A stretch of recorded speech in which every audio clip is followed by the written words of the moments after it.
Okay, the first thing I'm gonna do is take my tire off. Before you lift this all the way up, you wanna break these lugs and then lift it up, because if you do it backwards, you won't never get this wheel off because it'll just spin. So bring it up a little bit, break them, and now I can loosen them.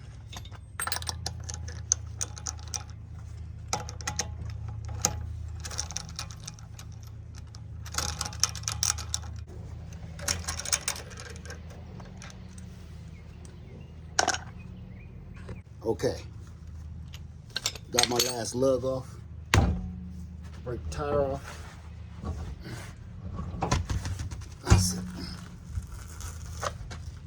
Okay, so first thing I'm gonna do is inspect my rotor. It's still nice and smooth, no grooves.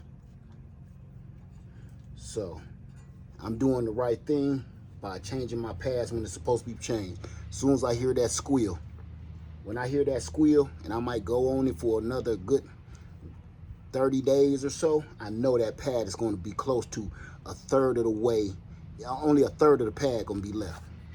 So now we got to get in here and loosen these rotor pins here. I mean, the caliper pins here. Loosen those. And let's take a Torx bit on this truck. Used to take an Allen wrench, but things change, I guess. Okay, now remember, you coming in from this way, so you want to remember, if you were standing there, which way would you tighten? So if I was standing this way, I would loosen it this way.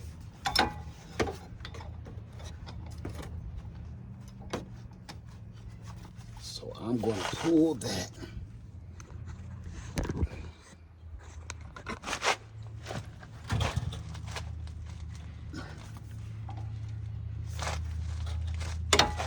Got it. Okay, do the bottom. Okay. Be careful not to hit any hoses. There we go. Got him. Okay, now that I got those pins broke, I can just put it on a regular ratchet head and get them out of there.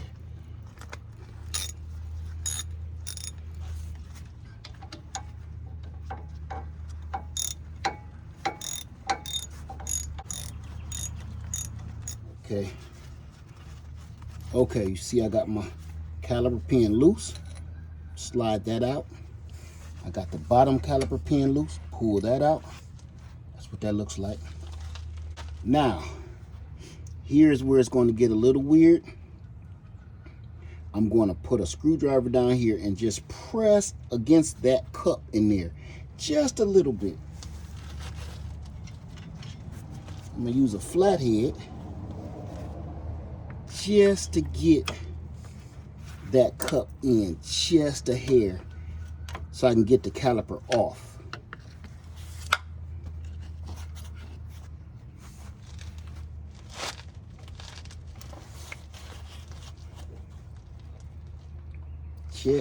And just a light pull, nothing crazy. I'm just trying to get that liquid to go back in the reservoir and enough so I can get my caliper off.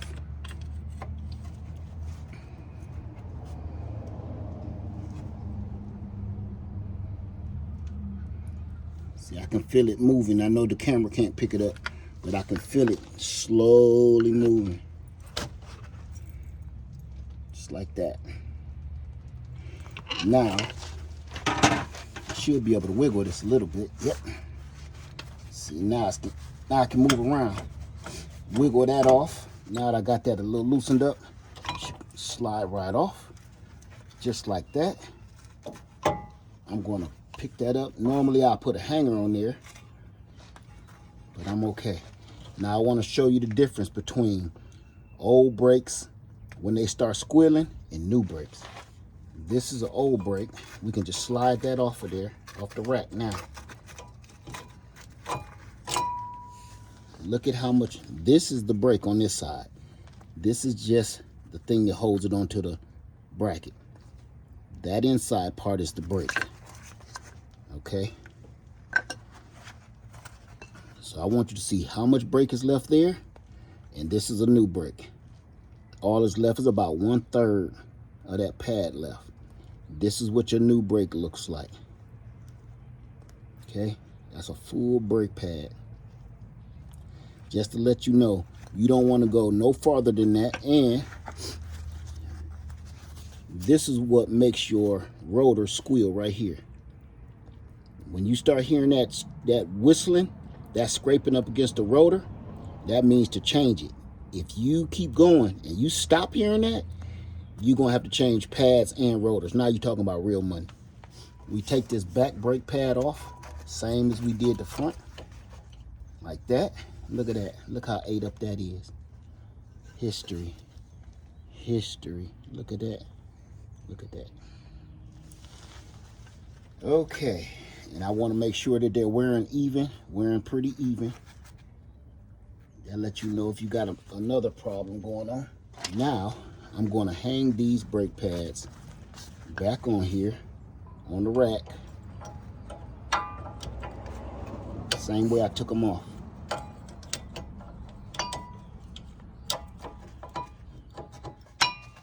Here we go. Got my front pad on, put my back pad on. They're up against the rotor. Now, let me show you this little trick. The thing that squeezes these cups, you want to squeeze these cups back into place before you try to put this back on, because this will not fit. And this just shows you how much we use those old brakes, because those were pushed all the way out. First thing I do is take the cap off the reservoir, because you want this liquid to have somewhere to go, because when you push this back, that liquid is going to come out of that reservoir. You're going to have to add some in the end. I'll show you that. The tool that pushed these back costs about $45. I'm going to show you something I've been doing for over 30 years. I've had these from my woodworking days for about 30 years. I can't make this up. Now they got the ones with the trigger. That would even be sweeter. But this is what I do. I put that on the cup. I slide it up, put this on the cup. Most cars got one cup. I got two. And I slowly turn that back in. And it's going to slowly push that cup back in, forcing the fluid to go through the line and back up into the reservoir. Air bubbles and everything going to go back up there. Don't go fast. Go slow. Because you don't want too much fluid rushing through this line while the car is off.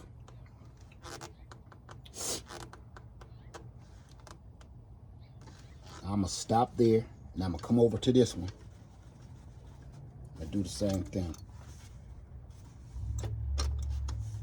I don't want to overpower one cup.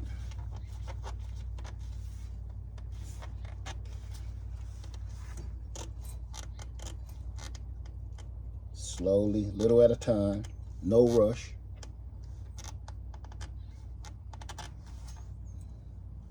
Make that even with the other one.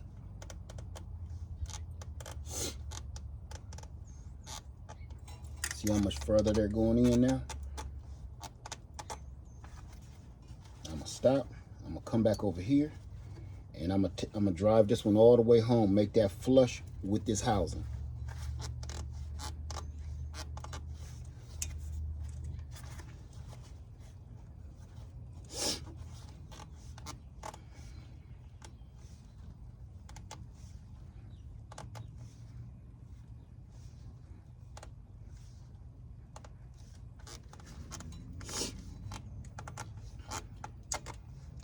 Get that flush.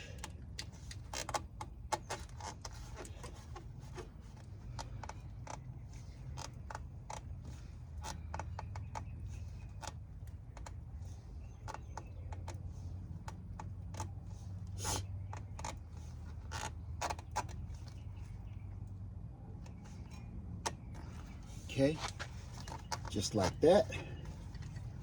See how they're flush? These cost about $5 at Harbor Freight. Get my pins ready, and you need a little bit of this lubricant here. Brake grease. I'm gonna put that all up and down that, just like that. And on the threads, make it easier to pull when you get it off. Just like that. So now, all we're gonna do is go ahead and slide this caliper over top of those brakes. I'm gonna start that pin up here and push it through the boot so I don't mess that boot up. Just give me a little guide, that's all. Slide that over the brakes, push this bottom boot in so you don't miss it. See that boot right here? Push that in line with that hole for the pin. Push that pin back in through the boot and back into the caliper.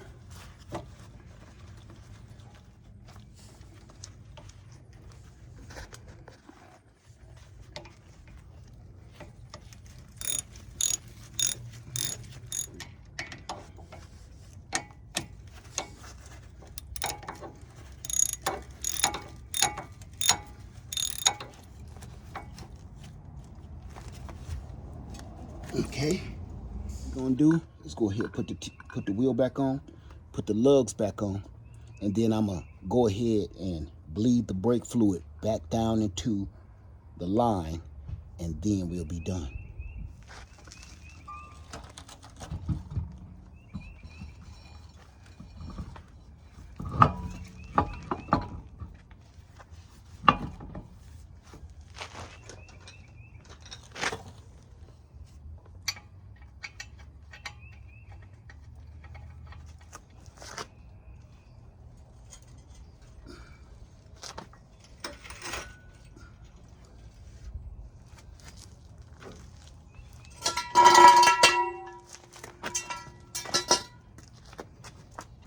Now I'm gonna slowly let this down and let the tire touch just a little bit so it don't spin.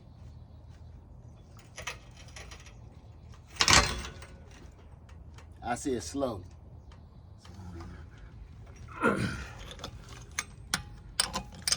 try to do a star pattern.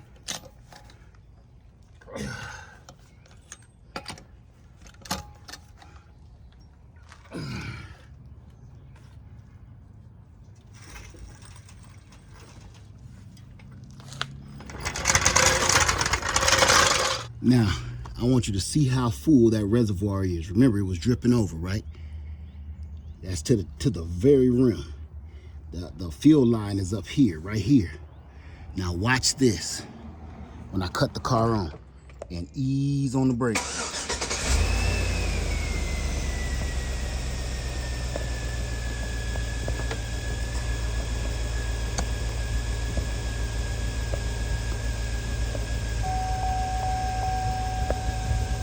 That easy. I don't want to overflow. I want to save this fluid. Easing off.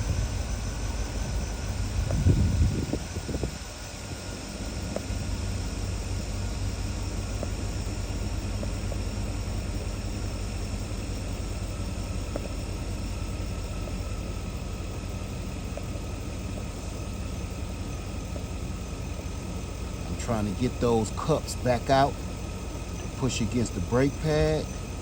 So I'm slowly pushing that brake all the way down to the floor because I don't want this to keep spilling out.